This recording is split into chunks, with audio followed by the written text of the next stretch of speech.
जब अंग्रेजों ने समुंदर पर राज करने की सोची और अपने विस्तारवाद के सपने को पूरा करने के लिए कदम बढ़ाया, तो उन्हें सबसे पहले इंडियन पायरेट्स से लड़ना पड़ा। ये पायरेट्स सिर्फ लुटेरे नहीं थे, बल्कि अपने जमीन और अधिकारों के रक्षक भी थे। सदियों तक अरेबियन सी भारत का दुनिया से जोड़ने का रास्ता था। यह एक जरूरी रास्ता था जो सभ्यताओं को मिलाता था और व्यापार को बढ़ाता था। Spices, textiles and treasures flowing to distant lands. Bharat से यह सामग्री विदेशों में बहुत मांगी जाती थी, जिससे देश समृद्ध हुआ। The Portuguese, Dutch and British arrived, armed and hungry for control. उनकी नजर भारत की संपत्ति पर थी और वो इसे हासिल करने के लिए कुछ भी करने को तैयार थे। Seeing India as a prize to be conquered, उन्होंने भारत को एक ऐसी जगह के रूप में देखा जिसे जीता जा सकता है, एक ऐसी भूमि जहां से वो अपने खजाने भर सकते हैं। But the Konkan coast was no easy target. इसकी भौगोलिक स्थिति और स्थानीय लोगों की हिम्मत ने इसे और भी मुश्किल बना दिया। Local seafarers knew every tide and hidden CoV.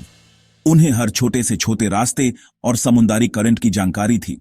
As Europeans impose taxes and permits, उन्होंने स्थानीय लोगों पर अतिरिक्त बोझ डालना शुरू कर दिया, जिससे उनका जीवन और भी कठिन हो गया।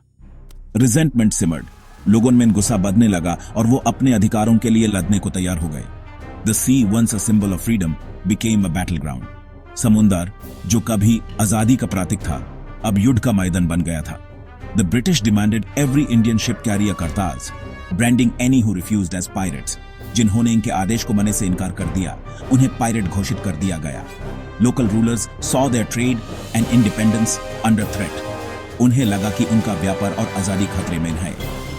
In this crucible, a new power emerged, not from grand empires, but from hidden creeks and fortified islands. ये शक्तिवाद साम्राज्यों से नहीं, बल्कि छोटे-छोटे इलाकों से उभरी। These so-called pirates were the first line of defense, guardians of the coast, rising to protect their homeland. वो अपने देश को बचाने के लिए आगे आए। Their struggle wasn't just for land, but for sovereignty over the waves. उनकी लड़ाई सिर्फ जमीन के लिए नहीं थी, बल्कि समुंदर पर अधिकार के लिए भी थी। This is their story, a saga of courage, strategy and love for their land. ये उनकी कहानी है, एक वीर, रणनीति और अपने देश के प्रति प्रेम की कहानी। The rise of this naval power, a force to be reckoned with, is inextricably tied to the vision and leadership of Chhatrapati Shivaji Maharaj. He was not only a warrior king, but also a strategic thinker.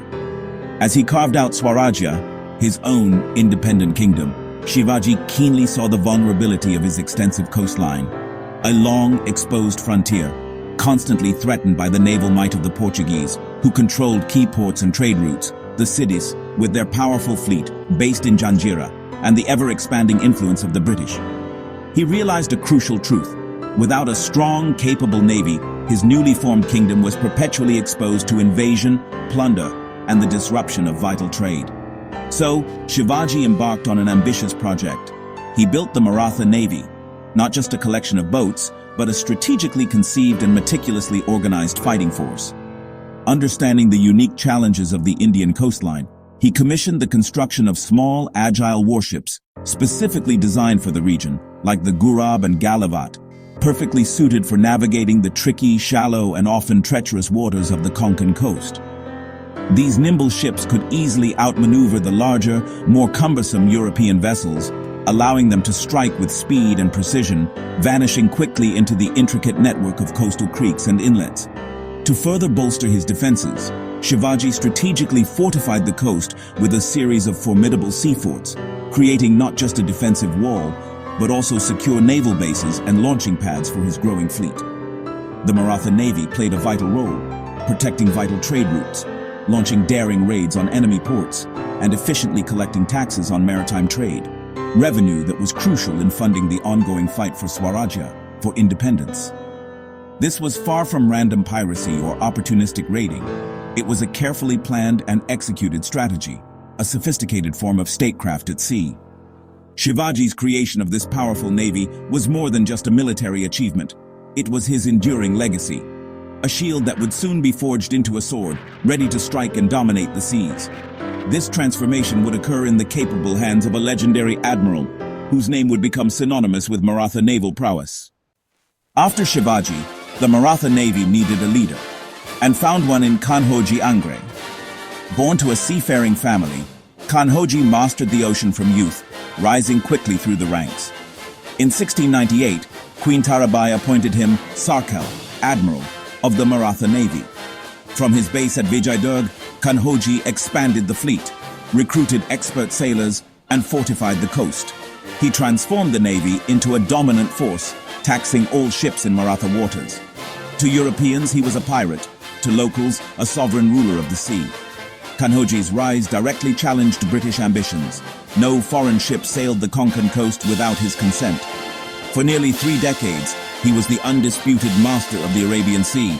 His name struck fear into British hearts, a guardian who turned Shivaji's navy into a weapon of legend. Kanhoji Angre's reign marked a golden era of Indian maritime power and a nightmare for the British. British ships heavy with treasure became easy prey for Angre's swift fleet. The British launched repeated attacks, confident in their might only to be humiliated time and again. In 1718, Governor Boone's assault on Vijaydurg failed disastrously. Undeterred, the British allied with the Portuguese, mounting a massive siege at Alibag in 1721. But Angre's defenses held the Grand Alliance crumbled, suffering heavy losses. Kanhoji's victories echoed across the coast, cementing his reputation as invincible. He captured British ships, including the wealthy Derby, further humiliating the East India Company. Until his death in 1729, Kanhoji remained undefeated, single-handedly checking British expansion for decades. His reign was a testament to Indian resilience and strategic brilliance. He proved that Indian power could stand against the world's greatest navies. Kanhoji Angre's secret. What made him such a formidable adversary on the seas? It was naval guerrilla warfare, a strategy perfectly adapted to the unique challenges and opportunities presented by the Konkan coast.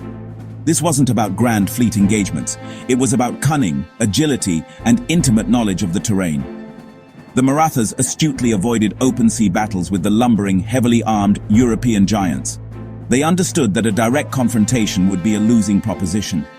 Instead, they struck fast, like vipers, and vanished into the intricate network of creeks, rivers, and mangrove forests that characterized their coastline. These waterways were their highways and hiding places. Their fleet didn't consist of massive warships, but instead relied on small, swift, and highly maneuverable gurubs and galivats. These were boats that could swarm enemy ships with surprising speed, overwhelming them with numbers and boarding them with unmatched ferocity. Close-quarters combat was their specialty. Sea forts, formidable structures like Vijaydurg and Sindhudurg, weren't just defensive fortifications. They were more than just stone walls and battlements. They were strategically positioned launch pads for daring attacks, providing crucial support and safe havens for a swift retreat when necessary. The fort's strategically placed cannons commanded the sea lanes, effectively creating deadly kill zones that any enemy ship would have to think twice about entering. Angre's extensive intelligence network, cleverly utilizing local fishermen and coastal traders, provided him with invaluable information. This network meticulously tracked the movements of every valuable ship that sailed along the coast, noting its cargo, strength, and vulnerabilities. He struck with precision, choosing moments when the enemy was most vulnerable, during raging storms while navigating tricky and treacherous channels, or when their ships were becalmed, dead in the water. This potent blend of patience, impeccable timing, and lightning-fast hit-and-run tactics made the Maratha Navy utterly unpredictable and deeply feared by their adversaries. Their unique brand of warfare was born from a deep understanding of the land and its resources, and perfected through years of experience on the sea. The British, with their superior firepower, never quite knew when, or, more importantly, where, the next devastating attack would come, keeping them constantly on edge and disrupting their maritime ambitions. The British often called Kanhoji Angre a pirate, a label specifically meant to delegitimize his struggle and his cause. But the Maratha Navy's actions were, in reality, state policy, not random looting or acts of individual greed. Kanhoji enforced a system. Any ship in Maratha waters needed a kartaz, or permit, and paid chautai tax. This revenue funded forts, ships, and the broader Maratha war effort. Angre protected Indian traders, offering them safe passage while specifically targeting European ships. His fleet was essentially a coast guard, not merely a band of marauders acting without direction. He ran a parallel government at sea, laws, taxes, and protection for those who accepted Maratha authority and rule. Every British ship captured represented a blow to colonial ambitions, a calculated act of deliberate economic warfare. Kanhoji's navy was both the shield and the sword of Maratha resistance. He fought not simply for loot, but ultimately for sovereignty and freedom from foreign rule. Kanhoji Angre and the Maratha Navy are unsung heroes of India's freedom struggle. For decades, they held European empires at bay, proving courage and strategy could defeat superior firepower.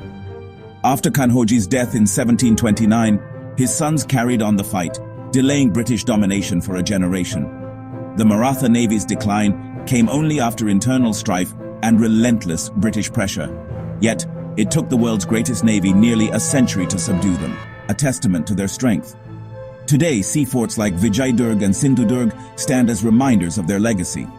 The Indian Navy honors Kanhoji Angre as a founding inspiration. Their story shows the fight for independence was waged on land and sea. The British called them pirates because they couldn't defeat them. For their people, they were heroes. Ye pirates lutere nahi samundar ke rakshak da.